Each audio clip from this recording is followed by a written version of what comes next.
Olá, pessoal, bom dia. Como é que vocês estão? Eu espero que todo mundo esteja bem, que Deus abençoe a terça-feira de vocês. E já vamos falar de pessoas que voltaram atrás de suas decisões. Primeiro, a gente começa com os governadores, como o vídeo que eu postei ontem às 10 da noite. Para quem não viu, o Izinho está aqui, mas assiste esse primeiro, porque vamos falar de Ricardo Nunes, do passaporte sanitário que ele quer implementar aqui em São Paulo. Depois que nós causamos bastante, cobramos bastante, reclamamos bastante, ele voltou atrás. Prefeitura de São Paulo volta atrás e diz que passaporte da vacina será opcional. Segundo o secretário, a prioridade é a cobrança do passaporte da vacina na entrada de congressos, jogos de futebol e outros eventos. Não tem que ter passaporte de picadinha nenhuma, em congresso nenhum, em evento nenhum, caramba. Se você está vacinado, parabéns, caraca, você está protegido. Ei, vamos usar máscara, se quiser usar máscara. Mas o que vocês estão preocupados com a minha saúde? Deixa que eu cuido da minha saúde, vocês cuidam de vocês, todo mundo se entende. O secretário municipal da Saúde, Edson Aparecido, disse na segunda-feira que o comprovante será opcional em bares, restaurantes e shoppings. Mais cedo, o prefeito de São Paulo, Ricardo Nunes, diz que a população seria obrigada a ter um passaporte da vacina para entrar nos estabelecimentos. Segundo o secretário, a prioridade é a cobrança do passaporte da vacina na entrada de congressos, jogos de futebol e outros eventos. O conceito principal é que os estabelecimentos só vão poder aceitar pessoas que estejam com a picadinha. Esse é o passaporte. Se o estabelecimento estiver com a pessoa sem picadinha e isso for observado pela vigilância sanitária, ele sofrerá multa, disse o prefeito em coletiva de imprensa mais cedo. A Associação Nacional de Restaurantes recebeu com preocupação a decisão da exigência de passaporte. A ANR entende que qualquer decisão que venha impactar o setor deve ser precedida de diálogo com as autoridades. Bares e restaurantes enfrentaram e ainda enfrentam a pior crise de sua história em decorrência da pandemia. Em um momento de recuperação, vemos com muita preocupação exigir consumidores atestados com picadinha, disse a entidade. Não só por conta do setor, isso fere a nossa liberdade individual. Desde quando o Ricardo Nunes sabe o que é melhor para mim? Pelo visto, ele não sabe o que é melhor nem para a família dele. Quer saber o que é melhor para mim? Ricardo Nunes, se vacine tua família, teus filhos, mas não se meta na vida dos outros. E você exigir comprovante de picadinha fere até a privacidade do outro. Então, quer dizer que agora eu tenho o direito de chegar num restaurante e exigir que o garçom que for atender a mesa me mostre que ele não tem hepatite, que ele não tem tuberculose, que ele não tem HIV. São esses tipos de situações que eles vão começar a permitir. Porque se eu sou obrigada a apresentar uma carteira que prova que eu estou imunizada de algo, eu quero saber se você também está. E aí a gente vai entrar nessa guerrinha, é no mínimo irresponsável, para não dizer draconiano. E já que estamos falando em pessoas irresponsáveis, vamos falar do Alexandre de Moraes, que voltou atrás sobre o Augusto Aras. Primeiro ele disse que não via prevaricação, mas que via crime de responsabilidade. Não vamos esquecer que Fachin negou o habeas corpus do Omar Aziz, Renan Calheiros e Randolfo Rodrigues. Agora o Alexandre de Moraes diz que não, que o Augusto Aras não fez nada, não tem qualquer crime de prevaricação e arquivou a notícia crime. Mas, em contrapartida, ele autorizou depoimentos em inquérito que investiga a interferência de Bolsonaro na Polícia Federal. A decisão atende a pedido de Felipe Alcântara de Barroso Leal, delegado da corporação, e esse pedido, esse processo todo, se deu com aquela acusação idiota do Sérgio Moro. O ministro Alexandre de Moraes, do Supremo Tribunal Federal, autorizou nesta segunda-feira a Polícia Federal a colher novos depoimentos de eventuais testemunhas no inquérito que apura se o presidente da República, Jair Bolsonaro, tentou interferir na autonomia da corporação para supostamente blindar aliados de investigação. Por isso que está todo mundo recebendo a PF. É simplesmente por isso. É tão real essa acusação que, Daniel Silveira está solto, a gente não está na mira do TSE, nós não tivemos a nossa monetização sequestrada, não recebemos busca e apreensão, não tem jornalista preso, não tem presidente de partido preso, nada disso. Isso tudo é tipo uma realidade paralela, tá? É exatamente isso. A decisão do magistrado ocorre 2 dias após o Felipe Alcântara de Barroso Leal, delegado da PF, encaminhar uma petição ao Supremo para solicitar a retomada de tramitação regular do inquérito.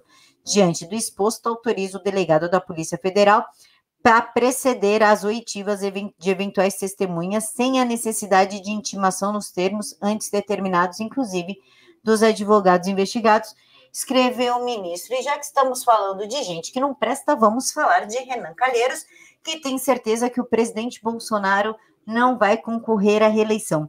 Sob nenhuma hipótese, há risco de reeleição do Bolsonaro. A declaração ocorreu no Congresso da Associação Brasileira de Jornalismo Investigativo, a ABRAGE, que cobra uma mensalidade na sua fortuna, mas não faz nada por você. Esta é a ABRAGE. O relator da CPI da Covid, Renan Calheiros, um conhecido e exímio corrupto, disse durante o 16º Congresso Internacional de Jornalismo Investigativo da ABRAGE que não existe risco do presidente Jair Bolsonaro se reeleger em 2022. Só a partir do final da CPI vou mais detalhadamente tratar deste encaminhamento. Mas avalio que, sob nenhuma hipótese, correremos o risco de ter a reeleição do presidente Jair Bolsonaro. O desespero dele é consequência disso, disse o corrupto alagoano, que é pai de Renan Filho, metido com o consórcio do Nordeste e com pagamento de funcionários fantasmas na Secretaria da Saúde. O que chama a atenção é essa certeza que eles têm, né? É a certeza do Lula que será eleito. Quando eu for eleito, as Forças Armadas estarão subordinadas a mim, segundo ele. Agora é o Renan Calheiros dando a certeza que o presidente não chega à reeleição.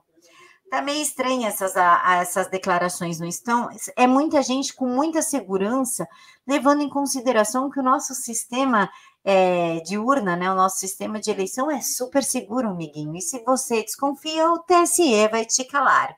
E já que estamos falando em pessoas que não têm o mínimo respeito pela soberania nacional e pelo Brasil, a gente tem que falar da declaração da Carmen Lúcia.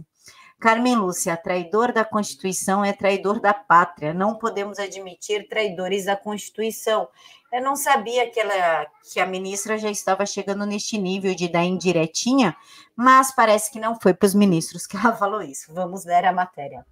Na tarde dessa segunda-feira, a ministra do Supremo Tribunal Federal, a Carmen Lúcia, criticou declarações que colocam em dúvida a integridade das eleições.